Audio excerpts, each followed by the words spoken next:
नमस्कार, मैं हूं मनोल राजपूत और आप देख रहे हैं सुजस स्पेशल। राजस्थान की भजनलाल सरकार जन कल्याण की नई इबारत लिख रही है। मुख्यमंत्री श्री भजनलाल शर्मा के सशक्त नेतृत्व में प्रदेश विकास की नई रफ्तार पकड़ रहा है। चाहे बात हो किसानों की भलाई की, युवाओं के लिए रोजगार के अवसरों की या फिर महिलाओं और कमजोर वर्गों के उत्थान की, भजनलाल सरकार की अनेक कल्याणकारी योजनाएं हर मोड़ पर राजस्थान वासियों को सशक्त बनाने के साथ साथ उन्हें संबल दे रही है। तो आइए नजर डालते हैं विकास की एक और नई कहानी पर।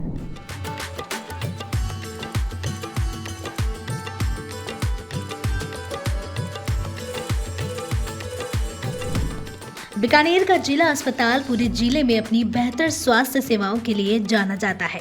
मुख्यमंत्री श्री भजनलाल शर्मा की पहल पर सरकारी अस्पतालों में सुविधा तेजी से बढ़ाई जा रही है, जिसका असर यहां साफ दिखाई देता है। जांच और उपचार अब आम मरीजों को निःशुल्क मिल रहा है। बढ़ती सुविधाओं और बेहतर प्रबंधन ने इस अस्पताल को लोगों की पहली पसंद बना दिया है। हमारे संवाददाता श्री नरेश मारू ने की खास बातचीत। आज हम हैं बीकानेर के जिला अस्पताल में, जहां राजस्थान के युवा अधीक्षक डॉक्टर सुनील हर्ष पदभार देख रहे हैं अधीक्षक का, और इनके कार्यकाल को करीब 2 साल होने वाले हैं। 2 ही साल राज्य सरकार के, 2 ही साल इनके कार्यकाल के, और इन 2 सालों में कहा जाता है कि जितना कार्य जिला अस्पताल में हुआ, इससे पहले इतना कार्य कभी नहीं हुआ। तो यह एक जो जनता की सुविधा के लिए एक प्रेरणादायी कार्य है कि इन्होंने अपने कार्यकाल में ऑपरेशन थिएटर भी बनवाए और चिकित्सा सुविधाओं में विस्तार भी किया, जिनकी बदौलत आज बीकानेर की आधी आबादी इससे लाभान्वित हो रही है। पीबीएम अस्पताल एक संभाग का सबसे बड़ा अस्पताल है। बावजूद इसके शहरी परकोटे के जितने भी अधिकांश मरीज हैं, वो सैटेलाइट अस्पताल को या जिला अस्पताल को पसंद करते हैं। इसका एक बड़ा कारण डॉक्टर सुनील हर्ष भी है।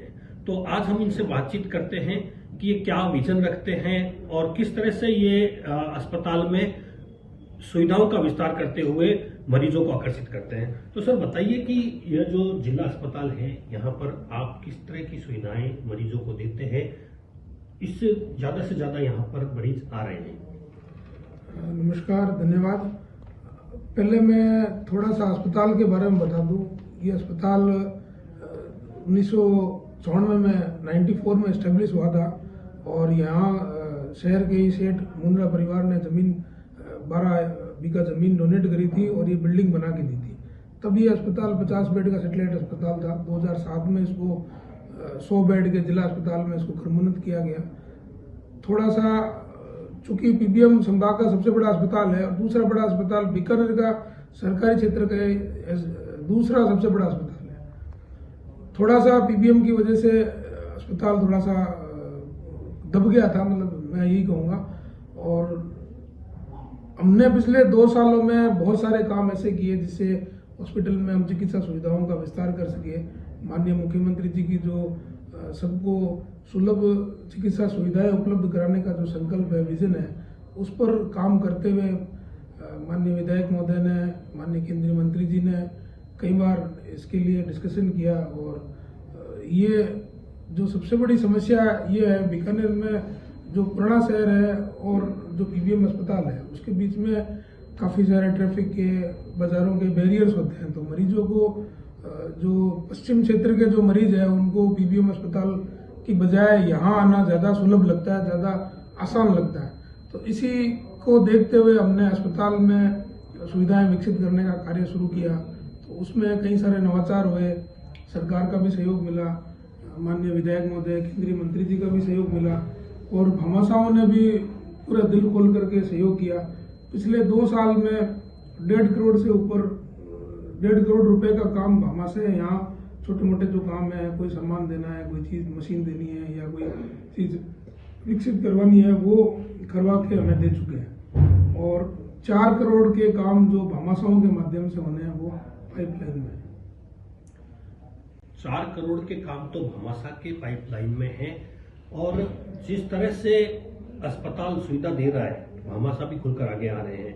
इस कार्य में सरकार का कितना योगदान है और आगे सरकार के लिए आपने क्या प्रपोजल बनाए?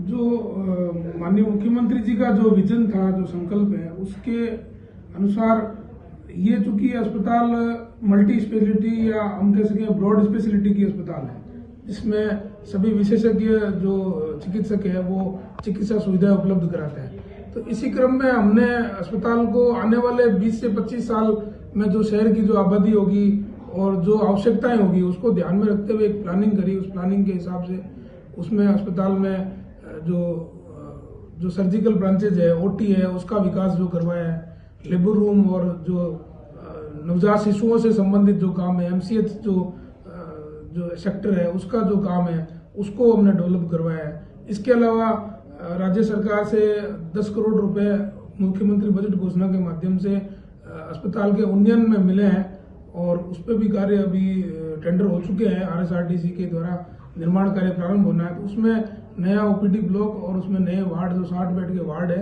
वो तैयार किए जाएंगे। तो वो एक बिल्डिंग भी जो भी वो बिल्डिंग है उसका एक एक्सटेंशन की तरह उसको ये तैयार होगा। इसके अलावा जो मैंने यहाँ ज्वाइन करने के बाद में यहाँ आपातकालीन जो है सुविधा है वो सुचारू रूप से चालू करी। तो यहाँ सीनियर डॉक्टर जो है वो इवनिंग और नाइट जो है इमरजेंसी में ड्यूटी देते हैं। तो पहले आपातकालीन का ज़्यादा विकास नहीं था, छोटा मोटा ड्रेसिंग और प्राइमरी ट्रीटमेंट किया जाता था। अब प्रतिदिन का लगभग 400 का आपातकालीन का आउटडोर है। महीने के लगभग 10 से 11-12 हज़ार के करीब मरीजों का यहाँ आपातकालीन में उपचार किया जाता है।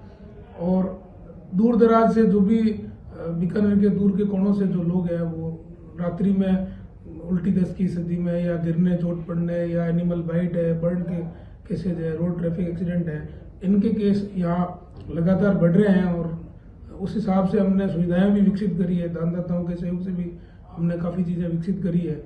और इसको आगे बढ़ाने के लिए ट्रॉमा सेंटर के लिए भी प्रस्ताव राज्य सरकार को भेजा है, जिस पे अगर राज्य सरकार अगर निर्णय करती है तो इस क्षेत्र के लोगों के लिए एक अच्छा सुविधाजनक कार्य हो जाएगा कि उनको, चूंकि ये जो हिस्सा है वो सिटी का सबसे कंजेस्टेड इलाका है, जो सबसे जो आबादी है बहुत कंजेस्टेड तरीके से रहती है। तो आबादी छोटे से एरिया में बहुत ज़्यादा आबादी है।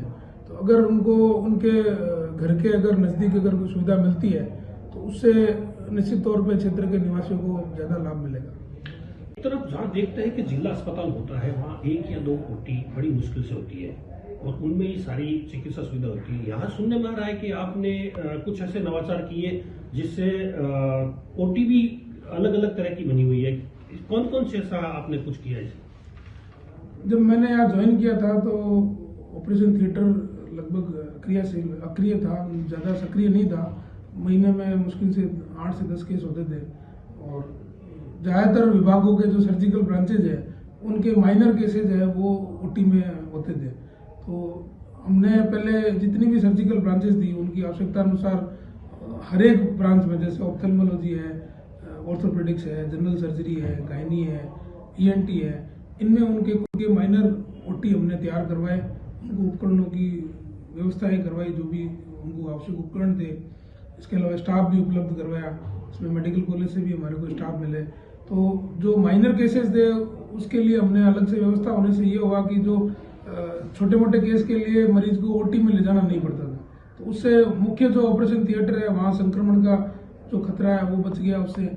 और मेजर जो ऑपरेशन थिएटर है उसमें मेजर केसेस के लिए उपलब्धता होगी।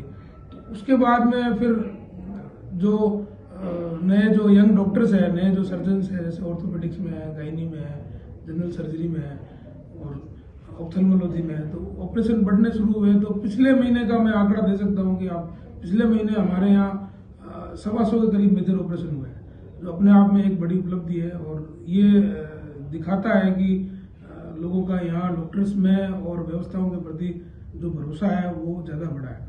अब बहुत सारे ऐसे केसेस होते हैं कि लोग वो ये यहाँ हमारे से डिमांड करते हैं कि हम ये हमारा ये ऑपरेशन आप यहाँ करवा दें तो हमें आसानी होगी।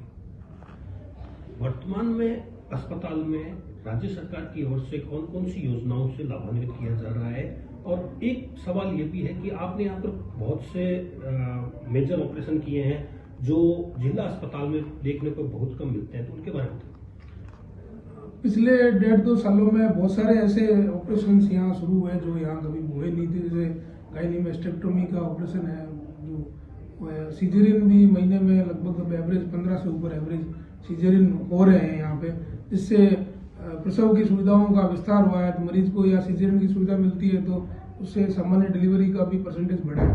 लगभग 2 गुना जो नॉर्मल डिलीवरी है वो सामान्य एवरेज जो है वो 2 गुना हो गई है। और इसके अलावा जो ऑर्थोपेडिक्स में है उसमें नी ट्रांसप्लांट का है, टोटल हिप रिप्लेसमेंट का है, और 1-2 सर्जरीज ऐसी थी जिसमें प्लास्टिक सर्जरी होती है, जिसमें मरीज की प्लास्टिक सर्जरी की गई। 1-2 ऐसे भी केस चैलेंजिंग केस थे जिसमें मरीज जो है यंग एक बड़ी उम्र का बच्चा जिसका पैर मुड़ा हुआ था और उसको डॉक्टर्स ने अपने प्रयासों से लगातार 3 महीने उसका ट्रीटमेंट चला और उससे उसका पैर भी सीधा किया गया। तो ऐसे बहुत सारे ऐसे ऑपरेशन है चैलेंजिंग जो यहाँ लगातार हो रहे हैं। इसके अलावा मेडिकल कॉलेज की टीम भी जो है वो जनरल सर्जरी डिपार्टमेंट से वहाँ के सीनियर सर्जन हैं वो भी वीक में 1 दिन यहाँ जो केसेज है वो लेके आते हैं। तो यहाँ चूँकि उनको अच्छी फैसिलिटी है और साफ सफाई और बाकी सुविधाएं जो है मरीजों को आसानी से उपलब्ध हो जाती है, तो ओटी का काम अच्छा चल रहा है। वर्तमान में आपके यहाँ ओपीडी कितनी है और कौन कौन सी चिकित्सा सुविधाएं आपके यहाँ से दी जा रही है? मल्टी स्पेशलिटी में एक मानसिक रोग को छोड़ दें तो साइकेट्री और रेस्पिरेटरी मेडिसिन को छोड़ दें तो लगभग सभी ब्रांचेज में यहाँ काम हो रहा है। प्रतिदिन ओपीडी का यह है मैक्सिमम ओपीडी पर डे 2500 तक भी पहुंच जाती है और 1500 ओपीडी एवरेज 2000 की ओपीडी लगभग रहती है इमरजेंसी और सब कुछ मिला करके, और लगभग 50 के आसपास आईपीडी, लगभग 40-50 के आसपास आईपीडी रहती है। महीने के 100 ऑपरेशन हो रहे हैं लगातार। इसमें जो 60-70 ऑपरेशन कैटरेक्ट की सर्जरी भी है जो भी हमारे यहाँ सप्ताह में 2 दिन जो है कैंप लगता है, उसमें कैटरेक्ट के ऑपरेशन भी किए जाते हैं। और जो सरकार की राज्य सरकार की जो मुख्य योजना है जैसे आरजीएचएस है वो भी उसका ओपीडी में लाभ मिलता है, और मुख्यमंत्री निःशुल्क दवा योजना है, निःशुल्क जांच योजना के माध्यम से भी यहाँ विभिन्न जांचें जो है वो लैब मैंने आने के बाद में यहाँ लैब का भी जो व्यवस्था है वो काफ़ी उसमें इम्प्रूवमेंट हुआ है, नई मशीनें लगी हैं तो जांचें अभी होने लगी। लगभग प्रतिदिन 250 से 300 सैंपल रोगियों के सैंपल लिए जाते हैं। और मुख्यमंत्री आयुष्मान आरोग्य योजना जो सार्वजनिक क्षेत्र की जो स्वास्थ्य बीमा योजना है उसका भी लाभ यहाँ मरीजों को मिलता है, तो निःशुल्क इलाज होता है। डायलिसिस यूनिट है उसको भी चालू करवाया गया है तो मरीजों को डायलिसिस की सुविधा भी मिल रही है। बहुत से ऐसी चीज़ें हैं जो रनिंग में है और लगातार उनमें इम्प्रूवमेंट हो रहा है, और भी इम्प्रूवमेंट के लिए हम लगातार प्रयास कर रहे हैं। गत 2 सालों से आप अस्पताल अधीक्षक हैं, आपने बहुत सी सुविधाओं को लागू किया है, बहुत सी कमियां भी आपको नजर आई होगी। अब आपका क्या विजन रहेगा आगे कि जो सुविधाएं आप देखते हैं कि मरीज के लिए आवश्यक है और आप वो करना चाहते हैं, ऐसी एक सुविधा के बारे में बताइए। अभी जो हमारे पास जो उपलब्ध संसाधन है हम उसमें पूरी क्षमता के साथ काम कर रहे हैं, बल्कि उसकी ज़्यादा क्षमता से काम कर रहे हैं। वर्तमान में जो अस्पताल में जो आवश्यकता है कि वो स्पेशलिस्ट डॉक्टरों की कमी है। एक्चुअल में अगर हम हॉस्पिटल को बहुत अच्छे ढंग से अगर चलाएं तो प्रत्येक स्पेशलिटी में 3 से 4 डॉक्टर अगर हो तो वो डिपार्टमेंट क्या है फुल फ्लैश काम करता है।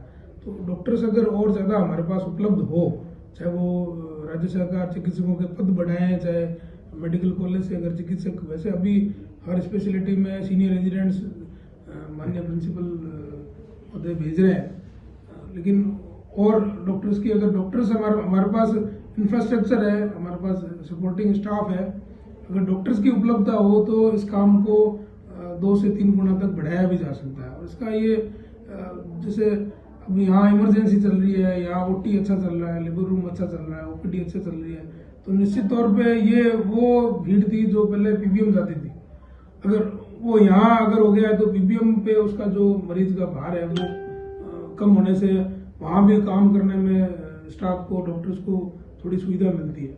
अगर ये अस्पताल अगर थोड़ा विकसित होता है तो मरीजों को भी इसका फायदा है और पीबीएम अस्पताल को भी इसका इनडायरेक्ट फायदा है, जिससे वहाँ जो मरीज आते हैं तो उनको गुणवत्तापूर्ण चिकित्सा सुविधा मिल सके।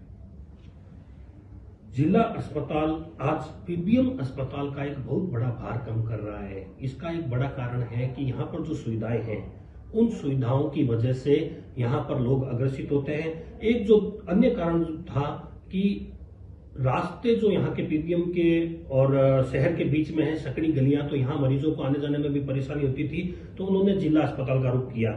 लेकिन जब उन्होंने रुख किया तो उसके बाद में उन्होंने पीबीएम जाना ही छोड़ दिया, और यह सब एक युवा सोच की वजह से संभव हुआ। और इस युवा सोच के साथ डॉक्टर सुनील हर्ष आगे भी इस अस्पताल को और विस्तार देना चाहते हैं। और एक जो मांग है इनकी, वो यह है कि डॉक्टरों की एक सुविधा बढ़ जाए। दक्ष चिकित्सक अगर अस्पताल को मिल जाए तो निश्चित रूप से सोने पर सुहागा का काम होगा, और आशा करते हैं कि इस और सुविधाओं में विस्तार कर रही है, आगे भी चिकित्सकों को देकर यहाँ पर एक बड़ा काम करेगी। मैं सुजस राजस्थान के लिए बीकानेर से नरेश मारू। सुजस स्पेशल में फिलहाल के लिए इतना ही, फिर मिलेंगे किसी नई खबर के साथ। तब तक के लिए देखते रहिए सुजस समाचार। हमारे चैनल को लाइक, सब्सक्राइब और शेयर करना ना भूलें। धन्यवाद।